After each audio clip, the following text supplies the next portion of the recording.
Je suis en pleine étude d'une page de Gemara. Je commence à avoir un gros plaisir de l'étudier. Et là, boum, je dois m'arrêter pour aller mettre les tefilines à un autre juif. Je suis en plein discours chassidique, un mamar du rabbi. Et je commence vraiment à comprendre ce qui se passe. Et tout d'un coup, je dois aller m'occuper de faire les devoirs avec les enfants.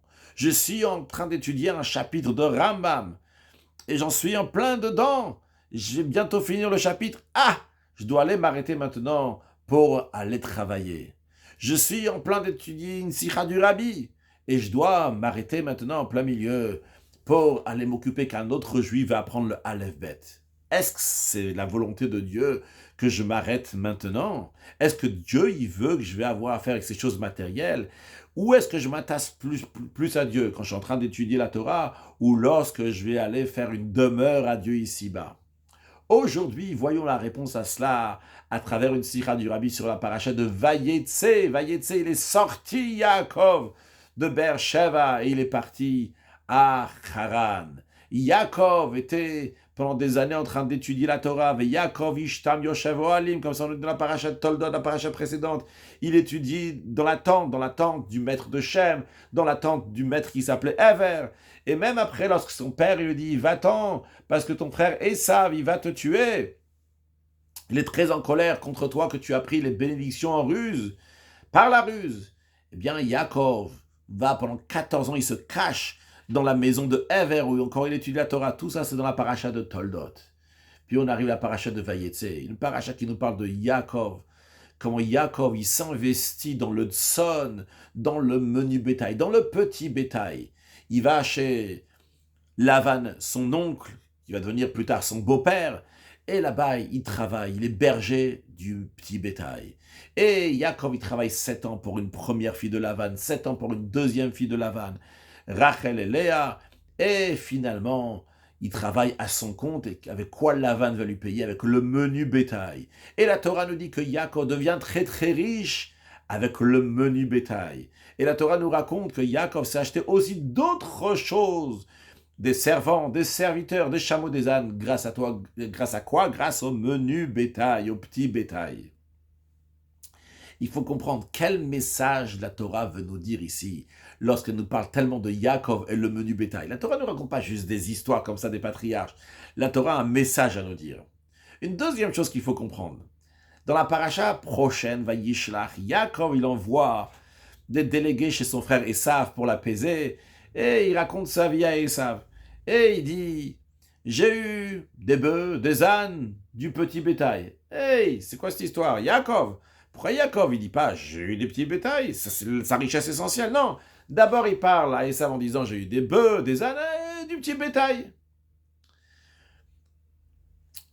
Troisièmement, il faut comprendre aussi pourquoi la Torah, elle nous raconte que Yaakov, il a pris le petit bétail et il a changé avec d'autres choses. Quel est le message que la Torah veut nous dire ici? Alors pour comprendre cela, le rabbi nous dit, voyons un midrash. Le midrash, il dit, le peuple juif est comparé comme un fils envers son père. Le père, c'est Dieu et lui, c'est un fils. Après, le midrash, il rajoute, il dit encore plus que ça.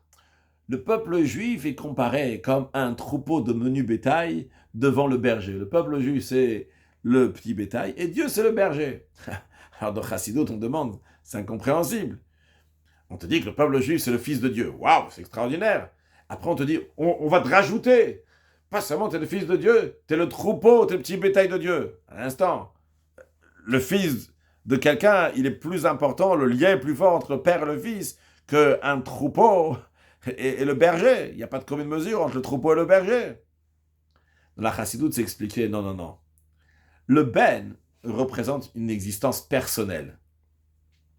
Et bien qu'il s'agisse de la neshama, quand on parle du juif, et l'âme divine, elle est rattachée à Dieu, mais le fait même qu'on l'appelle ben, on appelle cette neshama, cette âme divine, un fils de Dieu, ça montre ici qu'il y a une metsiout, il y a une certaine existence.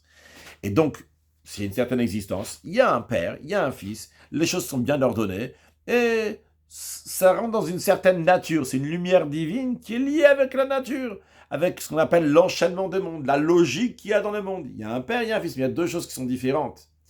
En revanche, lorsqu'on dit que le juif, c'est le tson, c'est le petit bétail de Dieu. Ça montre par la petitesse du juif, l'humilité, l'annulation du juif envers Hachem. Il n'est pas ici un ben, je suis là. Je m'annule totalement à Dieu. Lorsqu'on s'annule totalement à Dieu, on n'est plus dans les règles de la nature, dans les règles de la logique, dans les règles de ce qu'on appelle l'enchaînement des mondes. Mais on est au-delà de tout ça, une lumière divine qui dépasse les mondes. Et Dieu, il aime le peuple juif, même à ce niveau-là, même dans le niveau dans lequel il n'y a pas de raisonnement ici. Un père, il aime son fils parce que c'est son fils, de la même manière qu'il s'aime à lui-même, il aime aussi son fils. Là, il n'y a pas de raison pourquoi Hachem il va aimer le peuple juif. Il n'y a aucune commune mesure. On est tout à fait au-delà de toutes ces limites. Comme d'ailleurs, le roi Shlomo il dit qu'à ce niveau-là, Dieu il n'a pas de fils, il n'a pas de frère. Il est au-delà de tout ça. Malgré ça, Dieu il dit, j'aime le juif. Je m'attache avec lui. Ça, c'est beaucoup plus haut. Il n'y a pas de raison pourquoi aimer le juif. Malgré ça, Dieu il dit, je suis rattaché avec le juif. Non pas pour une raison. Mais pourquoi Dieu il peut se rattacher avec le juif quand il n'y a pas de raison? Parce que le juif, il aussi, il a lâché la raison. Il est bitoul, il a annulé Hachem comme le tson, comme le petit bétail qui a annulé Hachem. Et d'ailleurs, ces deux comportements-là, d'être comme un fils ou bien comme du bétail, s'expriment dans le service de Dieu. Lorsque quelqu'un il est en train d'étudier la Torah, c'est sa compréhension. C'est comme un fils qui a sa propre existence. En revanche, lorsque quelqu'un arrête d'étudier la Torah, mais il va maintenant avoir affaire dans le monde, basé sur la Torah qu'il a étudiée avant, mais il va avoir affaire dans le monde. Quel plaisir, lui, il a d'aller faire le devoir avec les enfants, d'aller mettre les tefilines à un autre juif, d'aller enseigner le Aleph-Bet à un autre juif, d'aller travailler pour gagner sa vie, d'aller dans le monde pour manger, boire, élever la matière.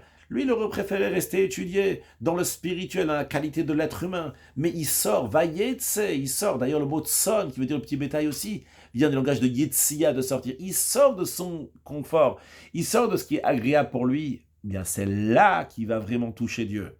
Dans la paracha de Toldot, Yaakov est en train d'étudier la Torah. Mais là-bas, il n'a pas la grande richesse de tson, de bitoul, d'annulation à Dieu. Il a lui, il étudie la Torah. Lorsqu'il arrive dans le paracha de Vayetse, il sort de sa zone de confort pour aller travailler chez Lavan, pour élever la matière qu'il y a chez Lavan et plus tard après chez Esav. Eh bien, c'est là que Yaakov va toucher l'infini. C'est là que Yaakov va voir le Vayifot, Britzat Gader, qui n'a plus aucune limite, qu'il est attaché à Dieu de manière infinie parce qu'il est en train de faire la demeure à Dieu ici-bas. Mais non, évidemment, il ne faut pas oublier qu'il y a les deux étapes. Il faut étudier la Torah. Après seulement, on peut aller dans le monde pour faire les choses. Mais la finalité, c'est d'aller dans le monde et d'élever la matière. Donc oui, je m'arrête de mon étude de Gemara, j'arrête de mon étude de Rambam. Mais quand on dit on arrête d'étudier, il faut d'abord étudier pour pouvoir arrêter d'étudier et d'aller dans le monde. Mais lorsque je m'arrête et je vais faire parce que Dieu il m'a demandé de faire, c'est là que je peux m'attacher à la divinité. Basé sur tout cela, revenons à Yaakov. Sa richesse essentielle, c'était le tson. Parce que sa richesse, c'était l'annulation à Kadosh Baruch Hu. Mais cette annulation, on ne veut pas rester juste annulé. Parce que si tu vas dans le monde et tu es tout annulé comme ça, eh bien, quoi, comment tu vas avoir une influence dans le monde? Quand on va dans le monde, il faut avoir de l'effronterie, il faut avoir la détermination. Mais attention, cette détermination doit être basée sur le bitoul. Et c'est ce que Yaakov il a fait. Il a pris du tson. Il s'est basé sur son bitoul, sur l'annulation, sur le petit bétail. Et basé sur cela, il a acheté encore d'autres qualités. Que ce soit donc les qualités de chameau, d'âne, de servant, de serviteur. Ça représente donc des manières de servir à Kadosh Baruch Hu qui ne sont pas le bitoul, l'annulation. Mais toutes ces manières de servir Dieu, ils sont basées sur l'annulation. Donc c'est la raison pour laquelle que Yaakov ne s'est pas contenté d'avoir du tson. La base et l'essentiel reste toujours du tson, l'annulation à Dieu. Mais il va prendre cette annulation et l'exprimer dans d'autres choses. D'ailleurs, comme il y a écrit dans les Pirkei Avot, et c'est ramené au début du tour de Shulchan Aruch, l'Admor HaZaken aussi le ramène, que Yehuda ben Tema Omer, Yehuda ben Tema il dit, il faut être effronté comme un léopard et fort comme un lion. C'est-à-dire que quand tu vas dans le monde, tu ne peux pas aller seulement avec le bitou, parce que tu vas te faire avaler dans le monde si tu n'as que l'annulation. Il faut exprimer donc des qualités d'effronterie, de détermination, mais ça doit être basé sur Yehuda. Yehuda qui est Hodaa, qui représente une annulation à Hachem. Yehuda, Oda, c'est l'aveu, la petitesse, quelqu'un qui est humble, qui est petit. Mais ce Yehuda ben Tema, Tema qui est le langage de Homer, de dire, ça doit s'exprimer, ce bitou, cette annulation doit s'exprimer dans le monde. C'est ce que Yaakov il a fait. Il avait le bitoul, c'est le tson, c'est le petit bétail. Il a exprimé en achetant d'autres choses. Mais lorsque Yaakov va parler, va chez Esav, Qu'est-ce qu'il va dire? Ah, Esav va dire, ah, Esav, je suis battel, je suis annulé. Non! Esav, il veut le tuer. Yaakov doit montrer de la détermination. Il doit lui dire, j'ai plein de force. J'ai Shor, j'ai des bœufs, j'ai Chamor, j'ai des ânes.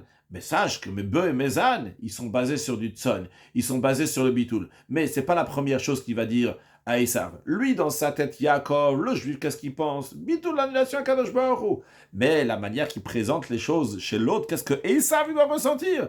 Qu'il a ici affaire à quelqu'un qui est super puissant, avec quelqu'un avec qui il ne faut pas s'amuser.